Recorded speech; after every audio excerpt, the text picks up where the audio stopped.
유명 암호화폐 애널리스트 비트코인 탈중화된 금 같은 실패는 없다.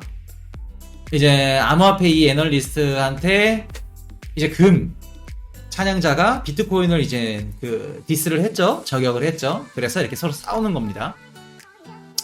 기사를 보시면 비트코인은 탈중앙화된 금이다. 금은 탈중화가 아니죠. 정부의 규제로부터 자유롭지가 않습니다.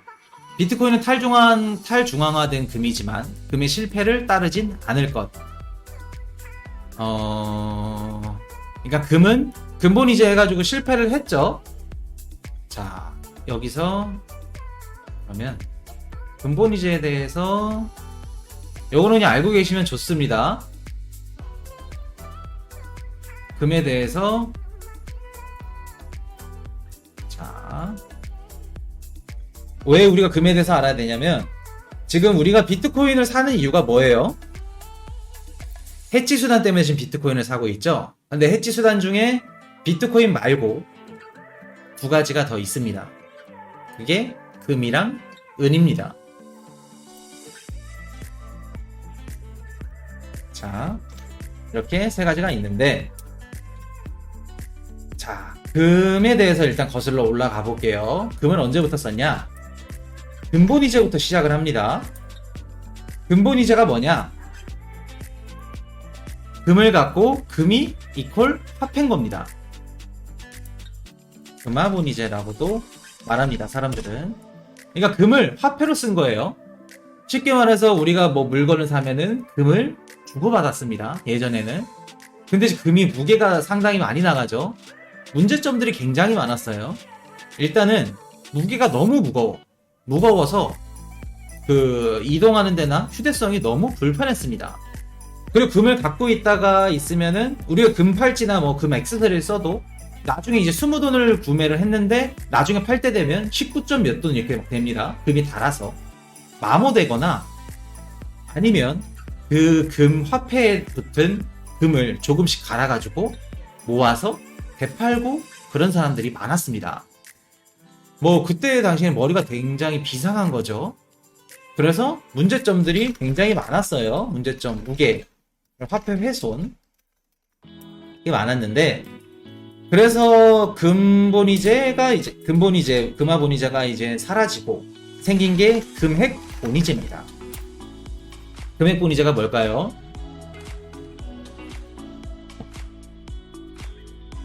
크립토리아님 잘 듣고 계시죠? 1대1 방송입니다. 그쵸? 진퉁짝퉁 확인하기도 힘들죠. 확인도 불분명하고 무게도 많이 나갑니다. 그래서 이제 없어진 게 금핵본이제가 생겼어요. 금핵본이제가 뭘까? 자, 금핵본이제. 금을 실질적으로 유통을 안 하는 겁니다. 유통은 하지 않되 금을 채굴을 해서 금고에다 저장을 해요. 저장을 해서 그 금을 갖고 있는 저장한 만큼 화폐를 찍어내는 겁니다. 쉽게 말해서 이번 달에 금을 2온스를 채굴을 했어요. 그러면 2온스 값어치에 맞는 화폐를 찍어내는 겁니다. 그렇게 되면은 금은 사용이 안 되고 금 이퀄 화폐처럼 이렇게 되는 거죠. 그래서 중앙은행이 금과 화폐를 1대1로 교환을 해주는 겁니다. 기존에 이제 금을 갖고 있던 사람들은 화폐랑 교환을 해주는 거고, 그래서 쉽게 말해서 자, 금은 유통이 되지 않고, 그리고 그럼 화폐 발행량이랑 금 발행량이 같겠죠. 이게 이제 1918년 영국에서 최초로 실행이 됐어요. 그래서 영국이 금융 쪽이나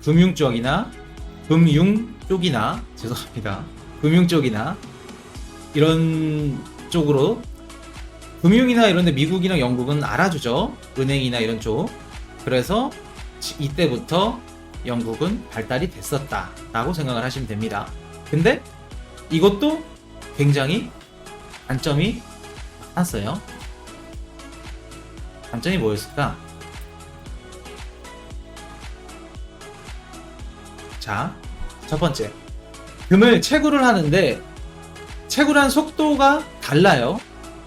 왜냐면은 이제 땅을 파다 보면 좀 더 깊은 부분이 있으면은 채굴한 속도가 좀 느려지고, 그렇기 때문에 그 채굴한 속도에 따라서 물가가 변하겠죠. 변하는데 그 물가에 따라가지를 못하는 겁니다. 그러니까 채굴한 속도랑 물가 변화랑 서로 따라갈 수가 없는 거죠. 그렇기 때문에 불안정하고, 그렇게 되면 화폐의 공급도 불안정하게 된 겁니다. 자, 채굴 속도와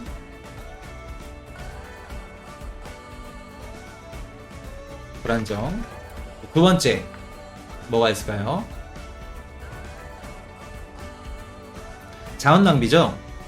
우리가 금을 캐려고 하면 인건비, 사람들의 인력이 필요하고, 인력이 또 필요하게 되면은 인력들이 또 하려면 장비가 필요하고, 기술력도 필요합니다.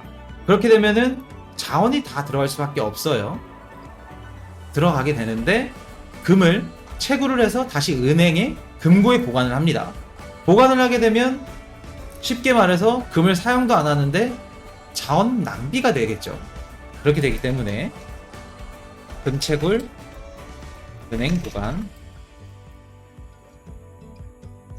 인력 낭비.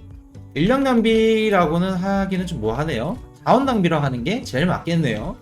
자원 낭비입니다. 채굴을 해서 은행에 그냥 보관하고, 그냥 제가 아까 말씀드렸던 빚 좋은 개살구예요. 쓸 수는 없고 그거대로 화폐만 찍어내니까. 그리고 이게 금도 거래가 가능했습니다. 국가 간의 거래를 금으로 했는데, 왜? 화폐 서로 이게 가치가 다르니까. 근데 국가 간의 거래를 하게 되면 금을 1온스, 2온스, 한돈, 두돈 이렇게 안 할 거 아니에요. 국가 간이면은 금액도 커질 거고, 배로 움직이거나 하면은 금이 큰 물류 비용이 발생합니다. 왜? 무겁기 때문에. 그래서 무겁기 때문에, 그래서 큰 물류 비용 발생인 겁니다. 자, 네 번째, 금강 같은 경우에는 금강 이퀄 돈이기 때문에 트러블이 굉장히 많았습니다. 금강에는 나랏길도 그렇고. 그래서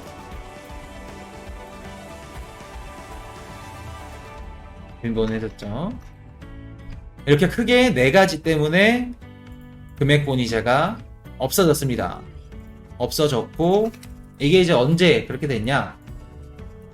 금액본이자가 생긴 게 1차 세계대전 발발하기 전에 생겼습니다.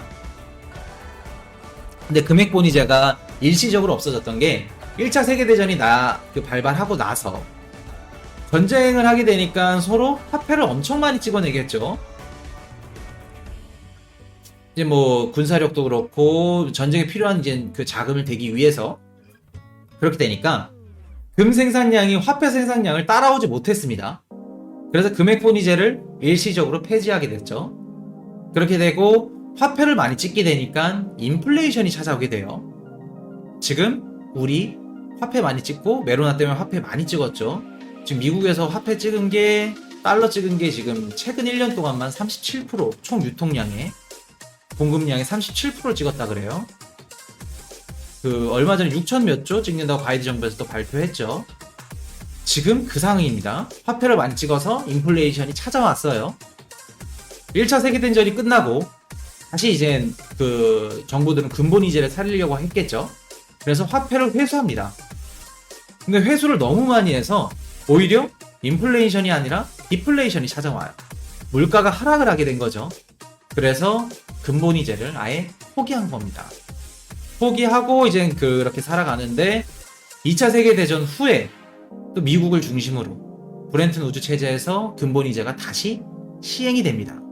시행이 됐다가 또 스물어들죠. 없어지죠. 그렇게 해서 금이 지금까지 이렇게 변천사가 왔었던 겁니다. 금액본이제에서, 아니죠, 근본이제에서 금액본이제로, 그런 식으로 계속 온 겁니다. 자, 그럼 그렇게 되면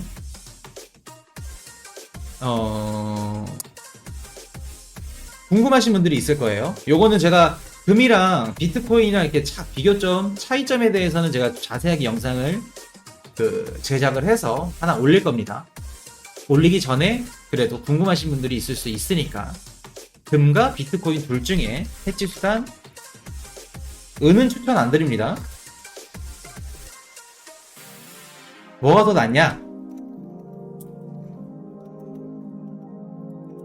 그냥 빠르게 정리 한번 해볼게요. 저는 금보다 비트코인이 더 낫다고 생각을 해서 비트코인을 지금 투자를 하고 있는 겁니다. 해지 수단으로.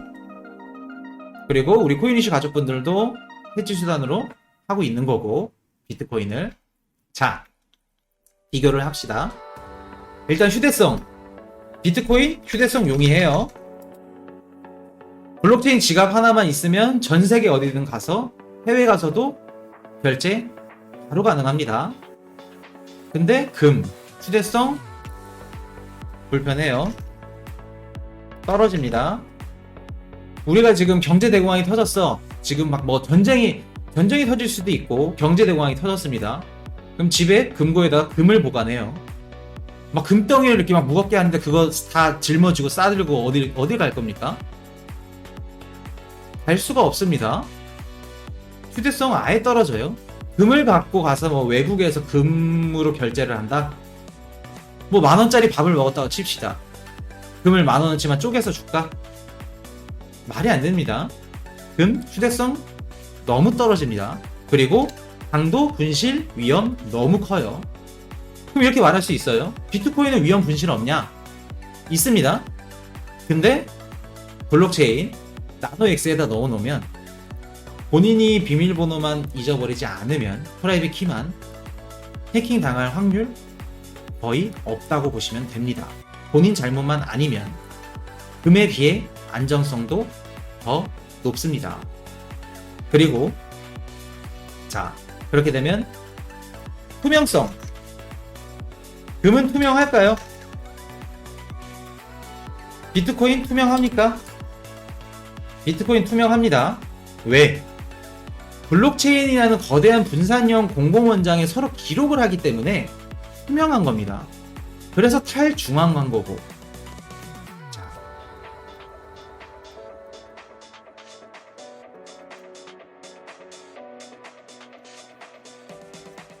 서로 해지, 서로 트랜잭션도 서로 알고 서로 장부를 기록을 하는 겁니다.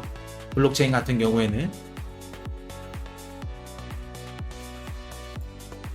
안 보이신다고요?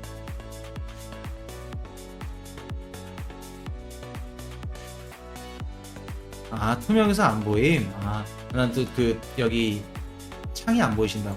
죄송합니다. 자, 블록체인은 거대한 분산형 공공원장에 기록을 하는 거라서 일단은 누구나 다 알 수 있고 서로 알게 설계가 되어 있는 상태입니다.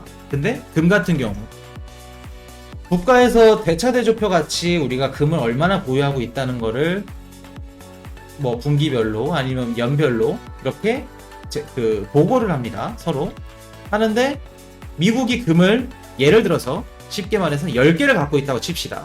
10개 갖고 있으면 10개 갖고 있다고 다 말을 할까요? 저는 10개 갖고 있다고 다 얘기 안 할 거라고 봅니다. 그리고 안 합니다. 왜? 금 보유량도 그렇고 다른 나라, 우리나라도 심지어 그렇고 정확한 금 보유량 개수를 알 수도 없을 뿐더러 개개인들이 금이 얼마나 갖고 있는지 우리가 어떻게 합니까? 모릅니다. 모르기 때문에 투명성 떨어집니다. 국가들이 얼마나 보유하고 있는지 보유량을 믿을 수가 없어요. 지금 금이 지구 표면 아래에서도 금이 나오고 바닷물, 그리고 심지어 우주 밖의 행성에도 금이 있다고 합니다. 근데 그 금을 이제 채굴을 하고 지금 채굴 기술력이 점점 더 향상이 돼서 오히려 채굴 속도가 엄청 더 빨라지고 있다고 해요. 그래서 금 생산량도 엄청 많아지고 있고, 그렇기 때문에 투명성, 국가에서 금을 얼마나 갖고 있다, 금을 뭐 지금 많이 갖고 있으면 많이 갖고 있다, 다 얘기 안 할 겁니다. 카드를 오픈 안 할 거예요. 그렇기 때문에 투명성 떨어지고. 자, 그리고 발행량 한번 봅시다.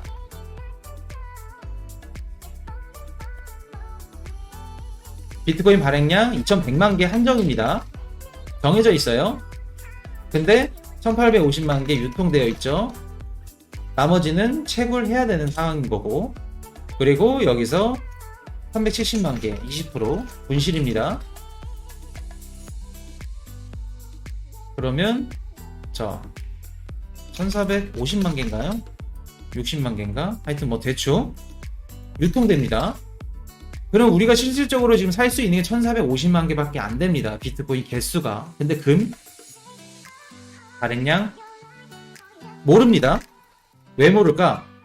지구 표면 아래에도 있고 바닷물에도 있고 우주 밖의 행성에 또 금이 있는데 얼마나 있는지 모릅니다. 모름. 그리고 생산량 점점 더 높아지고 있어요. 물론 이게 근데 금도 남아있는 양이 한정적이기 때문에 한정적입니다. 자, 발행량이라고 하면 안 되겠네요. 남아있는 양이 계량하기 힘든, 그리고 대신 코인보다는 더 많은 재원을 보유하고 있죠. 자, 이런 식입니다. 지금 금 같은 경우에는 생산량은 높아지고 있는데 얼마나 있는지 몰라요. 얼마나 있는지 모르고 희소성을 봤을 때 비트코인 같은 경우는 지금 1450만 개 유통이 돼 있지만 절반 이상이 기업들이 다 잠궈 놓고 있어서 실질적으로 우리가 살 수 있는 그 유통량은 600~700만 개밖에 안 된다 라고 생각하시면 됩니다. 그렇게 되면 희소성 어떻게 될까요? 비트코인의 희소성이 올라갈 수밖에 없어요. 무조건 올라갈 수밖에 없습니다. 배수가 정해져 있기 때문에, 배수도 적고. 그렇기 때문에 비트코인 같은 경우에는 제가 투자를 하고 있는 것도 그렇고 비트코인 시장이 죽지 않을 거다라고 하는 것도 돈이 많은 기업들이나 다 기관들이 들어오고 있는 이유도 제일 첫 번째 넘버원이 희소성입니다. 금, 희소성? 금도 물론 한정적이니까 채굴할 수 있는 양이 희소성 있습니다. 있지만 다만 비트코인에 비하면 희소성 없다고 봐도 무방합니다. 비트코인에 비하면은 금값 무방합니다. 없다고 봐도 돼요.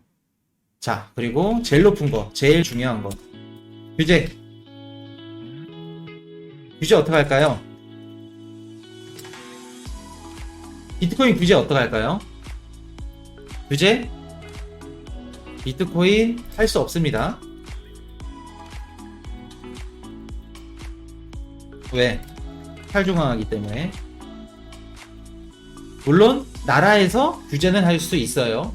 규제는 해야지 우리 비트코인 시장에 안정적으로 자리 잡기 위해서는 규제를 해야 되는 게 맞는 거고, 다만 그 본질은 규제를 할 수가 없습니다. 예를 들어서 우리가 나노엑스에다가 넣어놓고 잠궈버리면 그거 나라에서 알 수 있는 방법 없어요. 세금 어떻게 매길 겁니까? 100만 명이 나노월렛에 비트코인 넣어놓고 갖고 있는데 그런 국세청에서 한 명 한 명씩 부를 수도 없는 겁니다. 비밀번호, 시크릿 없어졌다고 하면 그때는 방법이 없습니다. 그렇기 때문에 규제 아예 불가능합니다. 나라에서 이런 거 세금 매기고 그런 규제는 할 수 있지만 본질적인 규제는 비트코인 절대 할 수 없다. 전쟁 터져도, 경제대공황 터져도 나노엑스 하나만 갖고 있으면 어디든 갈 수 있다. 금, 규제 가능합니다.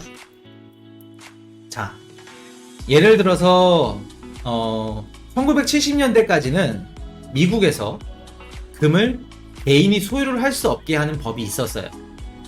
일정량 이상을 금을 갖고 있으면 징역을 갔습니다. 미국에서는 징역이나 벌금을 냈어요.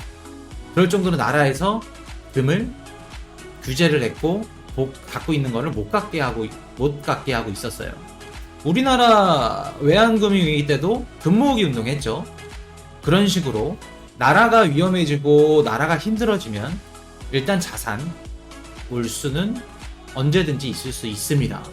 지금 우리가 좋은 시대에 살고 있고 좋은 지금 환경에 살고 있어서 그러지 언제든지 올 수 있습니다.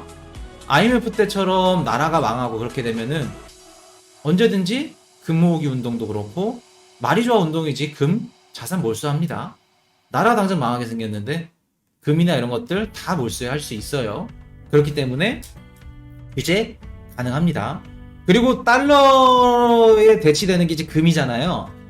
이번 연도 작년이죠. 작년에 7월이랑 8월 그 두 달 동안 금값이 엄청 올랐어요.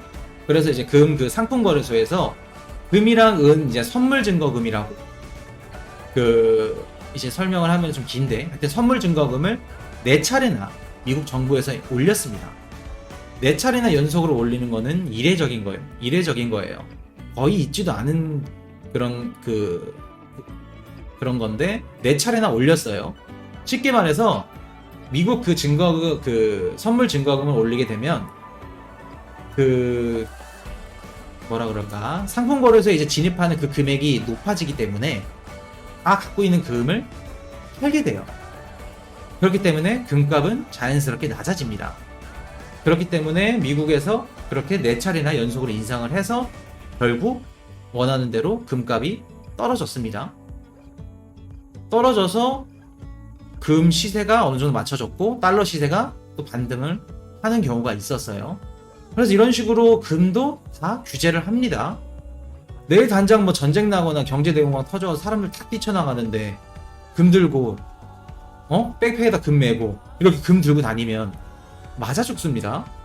금 들고 다니면 뭐 도적질 다 당해요. 다 팔려요. 목숨만 살리면 완전 땡큐인 거죠. 금은 앞으로 안 됩니다. 있을 수도 없고 휴대성도 그렇고 보관성도 그렇고 규제도 그렇고 그리고 희소성도 안 된다. 비트코인보다는. 다만 비트코인이 너무 싫어. 그러면 금이라도 사셔야 됩니다. 제 개인적인 생각은 주식이랑 부동산 다 망하면 다 떨어지면 그래도 금이랑 비트코인은 둘이 남아 있을 겁니다. 금도 아마 같이 오를 확률이 더 클 거예요. 아마 비트코인이랑 둘이. 그래서 비트코인이 만약 싫다 하면 해지 수단으로 금이라도 사셔야 되는 겁니다. 그리고 지금 세력들 움직임이 미국 월가 쪽에 지금 세력들 움직임이 어떻냐면 작년 12월 달에 올해 초에 좀 많이 펌핑이 됐죠. 상반기에 3월 달부터 해가지고 4월 달 작년 12월에 월가에서 이제 금 ETF의 50억 달러 정도 자금이 비트코인 시장으로 들어왔어요. 금 ETF에 있는 50억 달러 정도 자금이 빠지고 그 자금이 비트코인 시장으로 들어온 겁니다. 그렇기 때문에 지금 세력들도 그렇고 월가 쪽도 그렇고 비트코인의 그 중요성과 돈이 된다는 걸 알고 있어요. 그렇기 때문에 무조건 주식 시장이든 금 시장이든 코인 시장으로 몰릴 수밖에 없다. 왜? 돈 되는 걸 아니까. 기업들이나 기관들, 해치펀드 뭐 다 자산운용사든 돈 되는 시장이면 무시할 수 없는 게 현실입니다. 그렇기 때문에 지금 다 코인 시장으로 들어오고 있다. 그래서 지금 우리 코인판에 계신 분들은 축복을 받은 거다 라고 생각하시면 되겠습니다. 지금 현재 시총이 금이 1등이에요. 그리고 2등이 애플, 그리고 7등이 은입니다. 비트코인은 몇 등이나 될까요?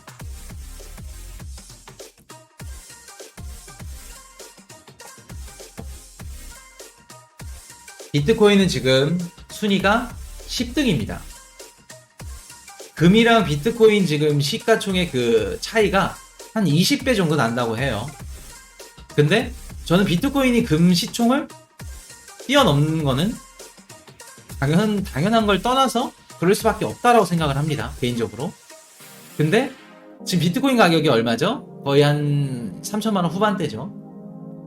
시총이 20배가 오르면 금이랑 동일시 될 때 20배가 오르면 비트코인 가격은 얼마가 될까요? 20배가 오르면. 그리고 비트코인 가격이 20배가 올라서 그때 되면 알트들 가격은 얼마가 될까요? 우리 포트폴리오 리플, 뭐 트론, 에이다 걔네들은 얼마일까요? 그거는 상상에 맡기겠습니다. 그렇기 때문에 그런 작은 움직임이며 지금 있는 랭크에 있는 순위를 보고 비트코인 시장에 투자를 하고 있는 겁니다. 그렇기 때문에 지금 아직 비트코인 시가총액은 작다. 금 따라가려면 아직 멀었다. 근데 지금 금, 디지털 금이라고 많이들 이야기 나오고 있죠. 20배 금방 갑니다. 비트코인. 자, 그렇게 보시면 되겠습니다. 그래서 금이랑 뭐 비트코인 대충 차이는 이렇게 말씀을 드렸고, 자, 여기 기사 보시면 근본 이전에 실패했고 실패는 법정화폐로 이어지고 있다. 원인은 중앙화 때문. 자, 그러니까 나라에서 관리를 하니까 근본 이전에 실패, 아까 말씀드렸죠. 실패했고 법정화폐로 이어지고 있는데 중앙화, 나라에서 관리를 하기 때문에 실패를 하고 있다. 그리고 정부가 금을 다 써버렸을 때 화폐와 금의 연결고리는 끊어졌고 법정화폐가 생겼다. 그래서 법정화폐가 왜 생겼는지 말을 하는 겁니다. 그래서 이 사람한테 그러면 그 반문을 했습니다. 금 찬양자가, 야, 너네는 비트코인 채굴자들 없으면 망하잖아. 채굴자들에 이렇게 돌아가잖아. 그렇게 한 겁니다. 근데 채굴자들에 의존하지 않는다고 반박했고, 비트코인의 채굴자 의존성은 문제가 되지 않는다고 이야기를 했습니다. 비트코인 채굴, 그렇게 생각할 수도 있어요. 비트코인 채굴자가 없으면 어떻게 거래가 이루어지고 어떻게 또 저장을 하고 어떻게 돌아가겠냐 라고 생각하시는 분들이 많은데, 채굴자가 줄어들어도 이번에 채굴자 중국에서 많이 빠져나갔을 때도 그 해시레이트를 이제 높이기 위해서 채굴 난이도를 낮췄죠. 그런 식으로 그 대응하는 게 분명히 있습니다. 있고, 앞으로는 이제 발전소나 전기에 이제 금융화가 일어날 것이기 때문에 그거는 크게 상관 안 해도 된다 라고 보시면 되겠습니다. Hey, I got a confession. Been losing all momentum. Just because it's easy, well, that don't make it better.